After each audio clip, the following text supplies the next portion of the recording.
Hello, everyone. I see all your comments. Hi, hi, hi. Hello, Lori, Amy, Janet, Sally, Jeanette, Nay, Clyde. Thank you all so much for tuning in. So, I know Blake just had a live and it was great. I hope all of you watched it. It is currently uploading to Rumble. So, if you didn't get a chance to see it, you can go watch it there as soon as it gets uploaded.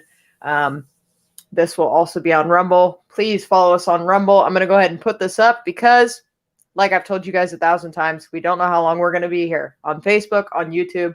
We don't know. They don't really like us too good, so make sure you're following us on Rumble. That being said, today I am outside with the dog and the little boy, and I'm minding my own business. Okay, I was minding my own business. Lucas comes flying out the side door, and he's like, "We have to talk," and I'm like, "Okay." And I mean, with force, he was like, "We have to talk." So he pulls up the chair and he sits down and he's like, "All right, this is what's happening. I have finally figured it out. The left wants to take our unalienable rights." Now, let's define that for a second. Unalienable rights: life, liberty, property, or the pursuit of happiness.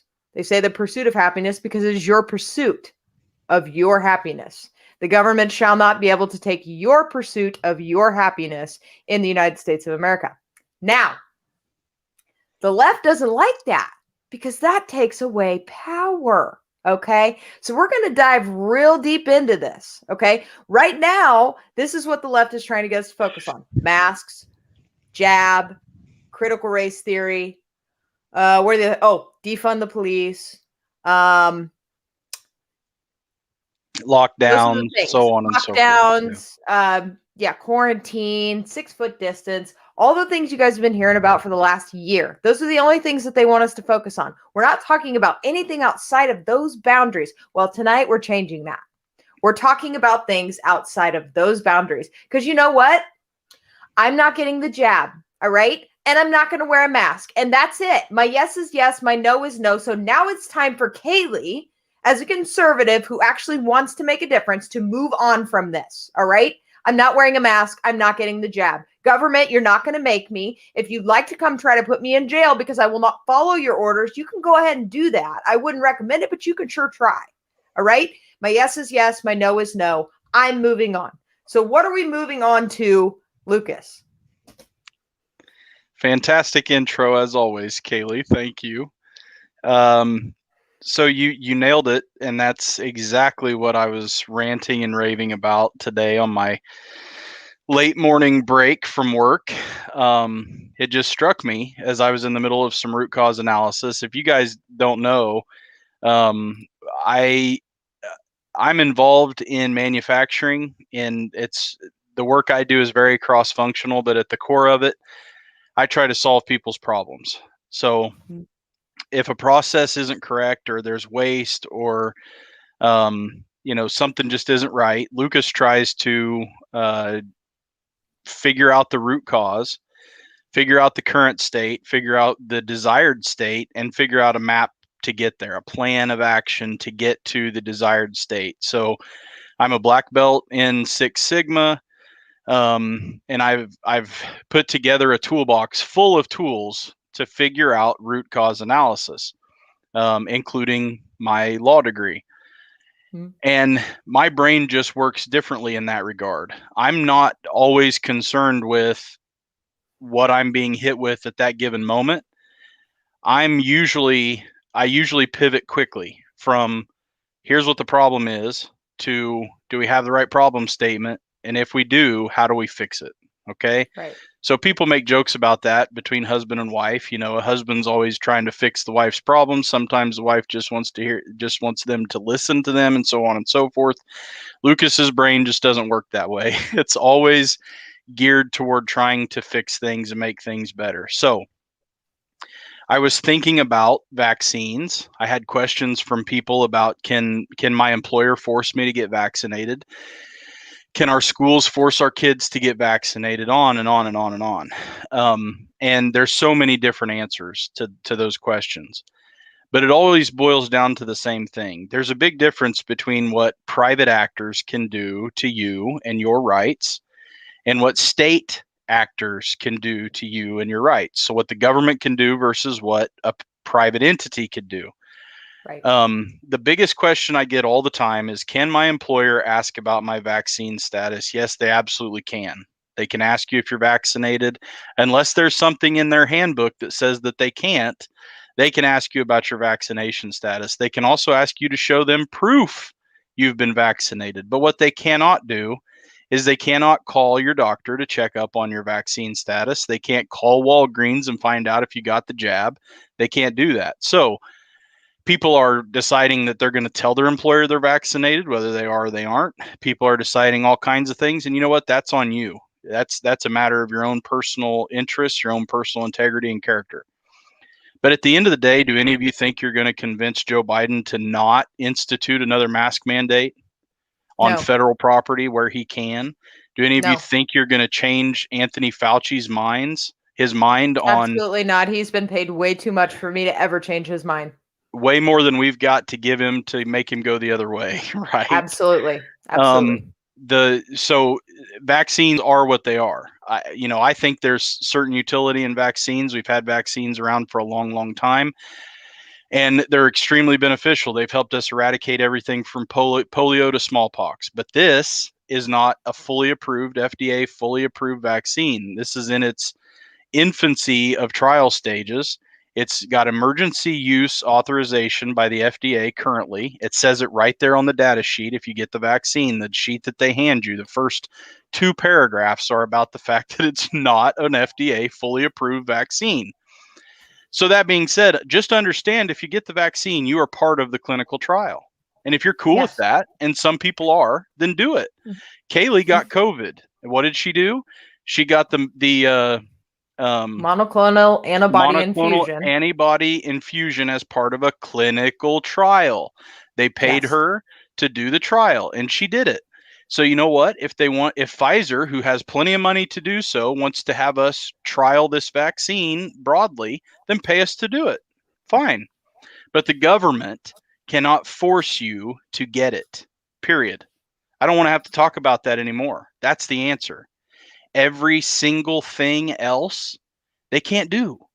They're going to continue to try to move and march toward taking away our right to life, liberty, and the pursuit of happiness and property. But there's certain things that they're not at a stage yet that they can do. And one of those is to force you to get an emergency use authorized vaccine. Okay. However, they're getting ready to reinstitute mask mandates all over the country and schools and yada, yada, yada. And again, what am I going to do? There's superintendent in our district probably makes $250,000, $300,000 or more a year to implement the policies of the local school board and of the state in one degree or another, and state school board and so on and so forth. Do you think he's going to give up his job and his nice house? And I don't mean, I love our superintendent, but do you think your superintendent's going to change what he's doing and give up his job because you don't want to wear a mask? It doesn't matter that they're ineffective. It doesn't matter that there's no way that they protect you. What matters is they're going to be implemented, and it is what it is. So we can keep banging our heads against the wall if we want to, or we can pivot. Okay? I'm ready to pivot. That's what this show is about. This show is about the big pivot. What is the big pivot? Look at my notes, guys. I took so many notes. So here we go. I'm just going to tell you. If you want to figure out what you should pivot to, you need to figure out what the problem statement is. What's the problem statement right now? I can say it really easily. Nancy frickin' Pelosi. Crazy Nancy has the gavel. There's your problem statement. Yep. Right? So, Kaylee, what's the logical question when you find out that's the problem statement? How do we fix it? How do we get her out of there? Right? Yep. Well, how do you get her out of there? She's got between 6 and 10, depending on the independents, advantage in the House. 6 freaking votes, right? That is, if we can't find 6 vulnerable Democrat districts around the country and put our money into those districts and win those districts with good America First candidates, then what the heck are we doing? Yeah. All right.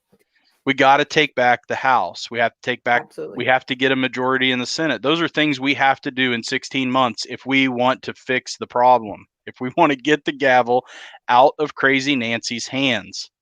All right. Yes. Now, let me talk about that just a little bit.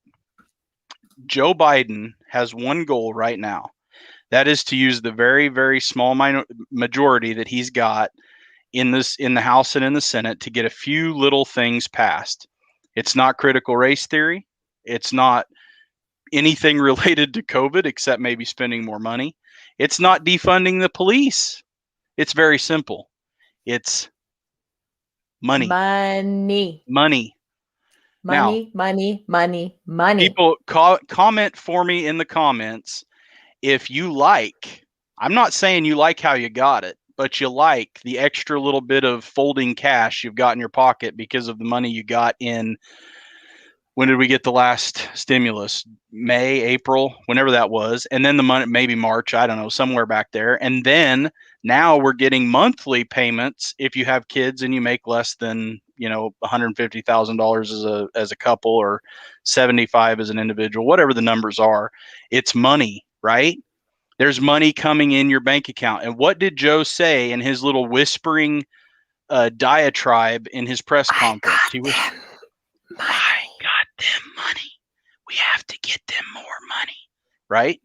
He's not because stupid. Money buys votes. Money buys if votes. We can help people be dependent on those in power, they'll keep voting them into power. Because if we're giving them money, the circle keeps turning. It is so simple. That's the thing. There's nothing complex about what the left does. There's nothing complex about it. It makes so much sense. They're like, we give them money, they vote for us. We give them money, they vote for us. We give them money, they vote for us. The thing about conservatives is we're like, that's already our money.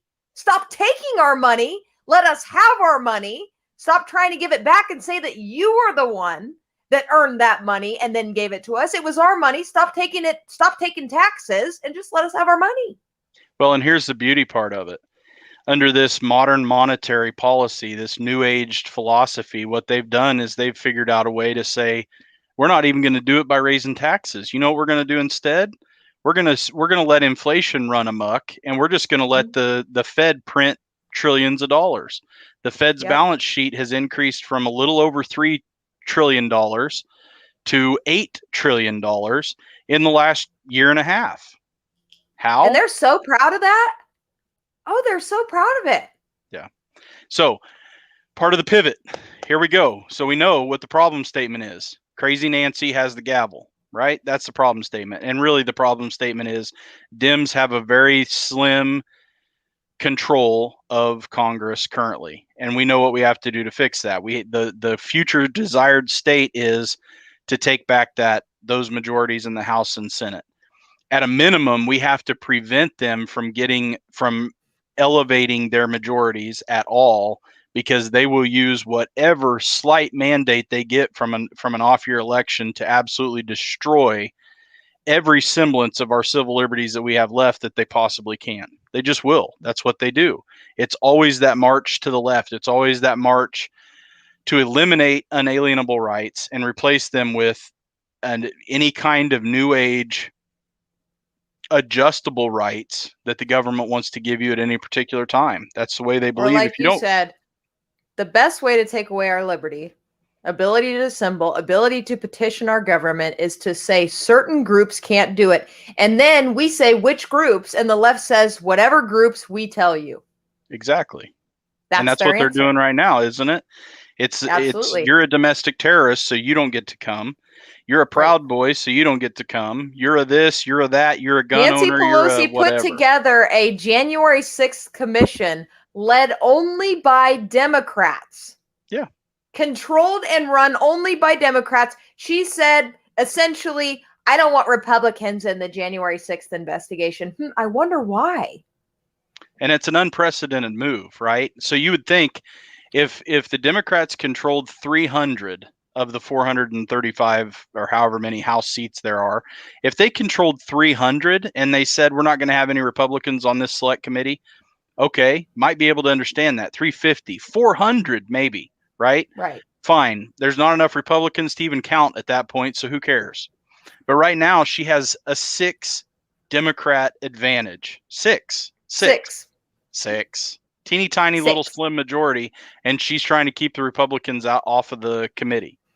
It's insane, but that's where we're at. And we've seen the playbook now. So I've heard it before. Don't complain about losing when the other side plays by the rules that are in place before you ever started playing. So we know the rules, we know their goals, we know what they're going to try to do, and we have to stop them. So here's what's going to happen. There's a $3.5 trillion reconciliation bill in front of the Democrats right now that they're just salivating to pass. However, they don't want $3.5 trillion. They want $5, $6, $7 trillion. How do they get there? Well, first, they've got a $1 trillion infrastructure bill. They wanted $2 trillion. They cut it down to $1 trillion. The Republicans are about to agree to $600 billion. So it's somewhere between $600 billion and $1 trillion for infrastructure spending, which we know is hogwash. There will be infrastructure money, but there will also be pet project money in there for the left, designed to win elections. It's always designed to keep them in power. So it's handouts, it's money for new kinds of voting machines and new kinds of voting procedures and authorizations that will allow them to maintain their power. We're not going to get into a lot of detail there because we'll get down a rabbit hole we'll never get out of. But the point is, they're trying. That gets them, if they were to get $1 trillion, that gets them to $4.5 trillion. That's almost to their $6 trillion goal that they want to spend in 2 years before the 2022 election. So that's their stated goal. How do they get the $1 trillion infrastructure bill? Well, they know there's no way in the world the GOP is going to agree to it in the Senate and that it's going to pass a filibuster if they already have the $3.5 trillion reconciliation bill. So what they're trying to do is pass the infrastructure bill first and get the GOP to go along with it, and then turn around and do the reconciliation bill. Initially, they said, give us the infrastructure bill and we won't do reconciliation. Well, the GOP called their bluff and said, yes, you will. So then they said, okay, well, we'll cut the reconciliation bill from $5 trillion down to $3.5 trillion. So basically we get what we want either way. But this way, they're part of it, the infrastructure piece is bipartisan, because Republicans don't want to be seen as blocking infrastructure spending either. Terrible timing, but they don't want to be a part of that. So the GOP got together, 11 senators, Richard Burr, Rhino from North Carolina, Bill Cassidy, mostly Rhino from Louisiana, Susan Collins, I don't even need to tell you more, Lisa Murkowski, same, Rob Portman, same, Mitt Romney, same, Mike Rounds, Lindsey Graham is on the committee because he's trying to peddle his influence and be the voice of reason in this group. Todd Young of Indiana, Tom Tillis, North Carolina, and Jerry Moran of Kansas. So it's the bulk of the rhinos in the Senate right now for the GOP, and Lindsey Graham, who generally speaking is a rhino too. He just happens to be a Trump supporter. The point is, these 11 GOP senators are going to be expected to agree to pass cloture. So basically, in order for the left, in order for Biden to get the infrastructure bill to his desk and Crazy Nancy to get it passed in the House, it's got to get through the Senate. Well, if it's not part of a reconciliation bill, then it has to pass a filibuster, because the GOP, Mitch McConnell, has already said they will filibuster the infrastructure spending bill. That means you have to have 60 votes. So they've got 50 because they got 50 Democrats. They have to get 10, a minimum of 10 Republicans. Normally they would have 10 minus Lindsey Graham. Lindsey Graham got himself involved so that he could help move the needle on this and probably take credit and everything else. Who knows? Not really the point. The point is they need 10. They've got 11. So if those 11 senators will agree to a $600 billion infrastructure bill, presumably it will pass. However, here's the rub. Whatever passes in the Senate, it's going to be different in the House. Right. When that happens, for those of you who don't remember your civics lessons, although I bet there aren't very many on this video right now that don't know civics that well, I'm going to tell you anyway. It goes to a conference committee. That's where certain House representative members and certain senators get together and they negotiate this bill to a final bill. That final bill will go back to the Senate, go back to the House to be voted on, because it has to pass both houses identically to then go to the president. Here's my concern. My concern is Lindsey Graham et al., all these folks from the GOP Gang of 11, will agree to pass cloture. They'll pass cloture, send the bill to conference. In conference, the Dems will add crap to it that we would never agree to in a million years. It'll come back to the Senate, but then the Senate can't block it again with cloture. Now, I'm gonna admit right now, I've been looking most of the day when I had an opportunity, and I didn't have a lot of time today because I've been busy with work. But I've been trying to review the Senate rules to find out, can they filibuster a bill after conference? I don't know the answer to that completely, but let me tell you why I suspect that they can't. Nancy Pelosi twice in the last 18 months has been very, very clear on certain bills that they had to originate in the Senate. As most of you know, most spending bills originate in the House. In the House. Yep. Why are there certain bills that she wants to originate in the Senate, like this infrastructure bill? My guess is because if they agree to a certain bill, pass cloture, send it to conference, and it changes, by the time it comes back to the Senate, if they can't filibuster it again, or if the filibuster is limited in time to 2 hours or whatever some of these other rules allow for, guess what happens? It goes up to Joe's desk with crap in it that we would never agree to in a million years. So you want to figure out a way to sneak in some election bills, some, just absolute nonsense, CRT funding, whatever, that we would never agree to in a million years otherwise. This would be your way. That's how you do it. Yep. So part of the pivot needs to be get on the frickin' phone with your senators, Moran of Kansas, Todd Young of Indiana, Tom Tillis of North Carolina, Lindsey Graham, some of these folks that can have some sense spoken to them once in a while. Mike Rounds is another good opportunity, maybe even Bill Cassidy, although not likely. But Mike Rounds, Todd Young, Jerry Moran, Tom Tillis, if any of those four are your senator, you need to call their office tomorrow morning and say, if this infrastructure bill that you're about to agree to goes to conference and gets crap added to it by Crazy Nancy and comes back to the Senate, can you still block it? Will you block it? And then demand that they do if they can. If they can't, then let them know that you're watching, that you watch Primetime Patriots, and Lucas told you on Primetime Patriots that that's unacceptable, and you're going to make sure everybody knows that they voted for a bill that's absolutely unacceptable. That's how we pivot. I can't do anything about my school and my kids in school having a mask mandate, except send them to school without a mask and see what happens, right? Other than that, there's nothing I can do. But I can absolutely 100% require my senator, with every bit of fiber of strength that I have left, political wherewithal, that they do the right thing on this and don't vote to give the Dems any opportunity to spend money on their pet projects before we get to another election in 2022. So that was my piece this morning. That's what I threw at Kaylee and made her chew on all day long. So, well, I took notes. I listen and I learn. I think it is so extremely important, especially in the times that we're living in right now, you guys, that we are lifelong learners and that we are ready to jump at any opportunity to learn, especially when it comes to our unalienable rights, because that's what the left wants to take away. And that is what makes America the greatest nation in the entire world. Yeah. We have something no other country, no other nation has. It's why they look to us instead of other places for guidance, because we have unalienable rights. We had Chris Sky on the show the other night. He's up in Canada.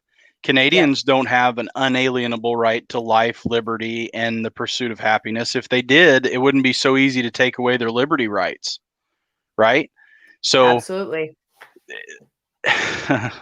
The ability to travel freely, state to state, interstate travel, the ability to count on the property that you own actually being yours. I had a law professor once tell me, who owns your house? And I said, well, I do. He said, no, you don't. The holder of your deed is the government at all times, whether you like it or not. And if they want to take it from you, they'll do it. Now there's methods that they have to follow, and we learned about that in property class and on and on and on. But the reality is it's so much more difficult in the United States to take away people's life, liberty, and property than it is in any other country. It's not foolproof, it's not impossible, but it's very, very, very difficult. Compelling state interests, least restrictive means. There's a lot of tests that they have to pass and a lot of courts they've got to get through to be able to do certain things. They don't have a lot of those rights in other countries. But the point is, the left is always trying to move away from that as much as possible. They're always trying to reduce the bar. Ever since, Crowley's book in 1909, they've seen the American opportunity as one to move towards statism, towards socialist interaction with the government, strong federal government with lots of ability to change rights as they see necessary. And examples like pandemics, COVID, give them more authority every single time it happens. That's why the left has always said, don't let a good crisis go to waste. That's been their mantra, and this is why.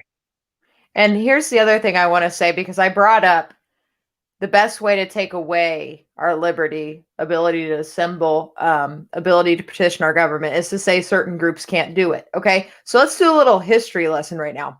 So for decades in this country, we never allowed this behavior, okay, to the tune of the Supreme Court said you can't allow cities to prevent the KKK from marching through downtown Baltimore.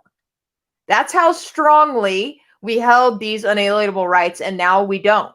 I'm not saying I agree with that. I'm saying that's what it came from to now look where we are. Yeah. Okay. There was a definite time in our history where the right to assemble, the right to petition your government, the things that have happened since January 6th would have never been allowed. Fences around Congress, shutting down Congress, Nancy Pelosi putting rules in place to prevent House members from doing certain things, forcing them to do things like wear masks and so on and so forth. That would have been absolutely unheard of. Unheard of in other times. And it's becoming more and more commonplace. And frankly, like Mark Levin always says, every single one of these things needs to be taken to court. Every opportunity you need to take it to court. There needs to be Joe Biden should never be allowed to pass an executive action that doesn't go through the courts, period. Make them work for it. They did to Trump. Here's the other thing that I want to bring up before we close, because I don't know how close we are to closing, but I want to get this out there. So what we need to understand is that the left does not have a lot of power. They have a little, okay? They just take that little and they go for miles with it, all right? So if we allow them to get a little more, if we allow them to take back the Senate at 60 seats like they had under Obama for 2 years and take the House by another 30 or 40, we will never be able to stop them from eradicating our inalienable rights. It will not happen, okay? Because they only have a teeny tiny bit of power right now. If we keep giving them more and it keeps growing, we are in big time trouble. Preach. So what they learned from the Obama administration was they thought, oh, we're good because he's got such a mandate and they're going to have plenty of time and power control. Now they know they don't. So every time they have just a little bit, they're like, all right, guns blazing. We got to do everything we've set out to do right now while we've got this little tiny bit of power and control, because we know we're not going to have it very long. They know how to play the game. We have got to stop complaining about how they play the game, learn how to play it, and beat them at the same game. Because I'm telling you right now, conservatives are smarter. We complain more. Stop complaining and let's go do something. We have got to get fired up. We have got to show our love for our freedom and our rights in this country by standing up against this crap that they're trying to throw at us. Yep. And stop concerning ourselves with who's masking, who's jabbing. I don't even care. I know what I'm doing and nobody's going to stop me. Okay? Mm-hmm. Period. That's it. My yes is yes. My no is no. I am pivoting starting right now. These are the things that I'm going to be focusing on, and the left is not going to take my rights away from me. They are God-given, and the left cannot take them. The government cannot take them. Goodbye, government. Get out of my house. This is America. You're not welcome here. Sorry. Less government. Less government. That's the prism you have to look at things through, right? Am I going to keep banging my head against the wall for stuff I can't change? Or am I going to start taking those inches back that the Democrats have? I don't care if we have to take back their miles inch by inch. We got to keep pushing. So we've got on here Angie, Diane. Let's see, who else am I missing? Several people. If I've missed your name, I apologize. Who have already called their senators, Carla. Any of you that have already called, yeah, you. That's Steve. No doubt. I love you, Steve. No doubt. But if you've called your senator, thank you. Everybody else, do it. That's how we take these inches back. And yes, one last thing. And yes, I am very lucky, Steve. Thank you for that. One last thing for me, Diane. We do have Mark Levin's book. I haven't read it yet. The last one I read from Mark was what was the book we just got done talking about? Rediscovering Americanism, I think is what it's called. That's the one I'm currently reading. I'm not reading his new one yet. That's the last one I've read. American Marxism, I haven't read yet. That's the one that just came out. #1 bestseller first week. 400,000 copies, I think he sold. That's pretty good for a conservative book. Mark doesn't listen. I want to tell you something. Mark doesn't play golf. Mark doesn't do much for a hobby. Mark writes, and he's one of the best writers I have ever seen in my life. Between him and Ben Shapiro pumping this stuff out, you guys, there's no reason for you to remain ignorant. So any of you out there who are wondering what we're talking about or feel like, and I've been there, I've been exactly where you're at, who feel like you don't know enough and you want to know more, that's a very good place to start. Any of Mark's books are a great place to start.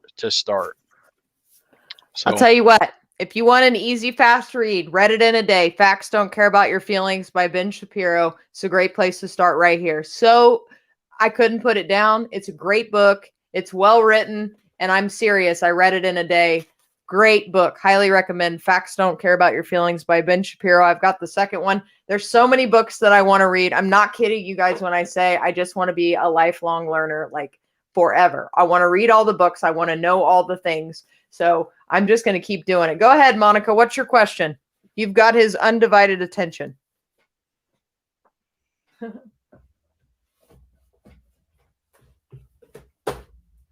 Also, I would like to say while we're shouting out books, if you guys haven't bought Agent Under Fire by Victor Avila, I don't know how to say his name. I always say Avila. Please go support this guy. He is a wonderful man, a hero, a true hero. Talks about his story. Just an amazing patriot. Love this guy. Love this book. It's a great one. We're waiting for Monica's question, and then we'll close out. And take your time. There's plenty of other stuff we can talk about till then. One thing for sure, I've mentioned this before, but I want to mention it one more time. The Fed's balance sheet has increased by 3 times in a year and a half. So it's gone from less than 3 trillion up to 8 trillion. How does that happen? They print money. They print money. They buy treasuries. They print money. They buy treasuries. And as they're doing that, their balance sheet, which is basically what they own, and they own treasuries, they own money. They're the bank that runs everything, right? Small group of bankers that run the country. They're doing that because they're putting money into our system. That's why inflation is going nuts. And how much that's in our pockets? Not very much. We need to change that. Okay, right, Monica said she works for a school district and they force her to get jabbed. Can they do that? So a school board is going to be, or a school district is going to be treated a little differently. A state employer, a school employer, any employer that has is a state actor, that's a government entity of any kind, is going to fall under different rules. Odds are you guys have some kind of labor contract. There's some kind of contractual provisions for you within your workplace that have been agreed to, presumably by some kind of labor union that represents you, whether you like it or not. That's in most cases. So I'm going to assume that that is a case for you. The first thing you need to do is contact them and find out what in the agreement is said about vaccinations. Okay. There's going to be language. It's very likely that you have to be vaccinated in most cases for most things. However, the ground you can stand on for this vaccine is that it's not fully approved by the FDA. It's under emergency use authorization only. And because of that, if you even say, oh, that's good, that's fine, here's your out. If you want an out, your out is that you have a medical condition that your doctor doesn't recommend that you get the vaccine at this time, so you're unable to do so. They can't check on that. They can't ask your doctor. They can't give you a polygraph.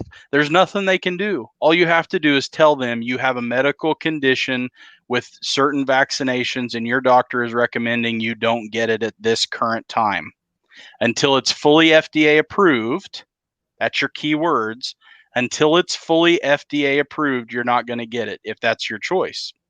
I could go either way, but for you, if you don't want to get it, that's what you say. And no, the FDA is not close to approving it. Joe Biden hopes that they are. He wants them to be, but they are not. It's going to take a lot of time. It'll take a little time. Now it's a political process, so they could do it tomorrow. Technically, all it is a vote. It's a committee vote, and they voted.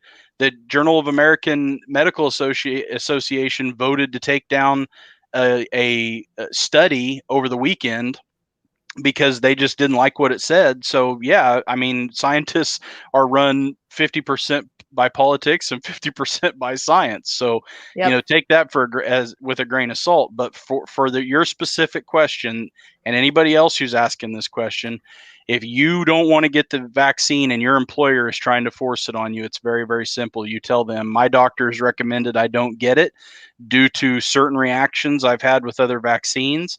They're waiting for more information to come out. And until it is fully FDA approved, not just emergency approved, but fully FDA approved, my doctor's recommending I don't get it. And the conversation has to end there. If it does not, if your employer goes further, if they ask your doctor, if they ask you, if they dig into questions about you and your medical history, they have violated HIPAA. And at that point, I recommend you talk to an attorney and you find out what your rights are from there. That's the best way for you to handle it.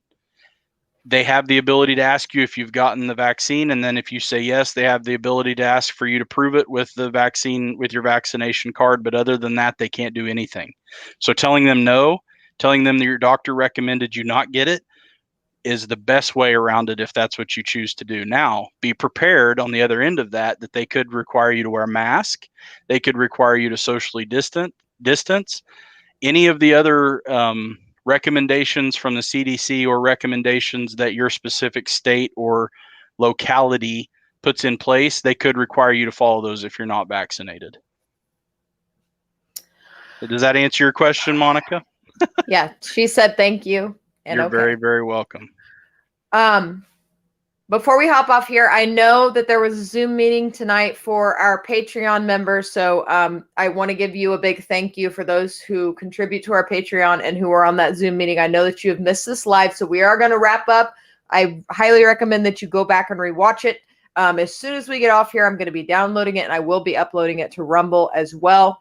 I'm not sure how long it'll stay on here. We said vaccine a lot. We said C19. So anyway, find us on Rumble. Make sure you guys are following us on Rumble at Primetime Patriots.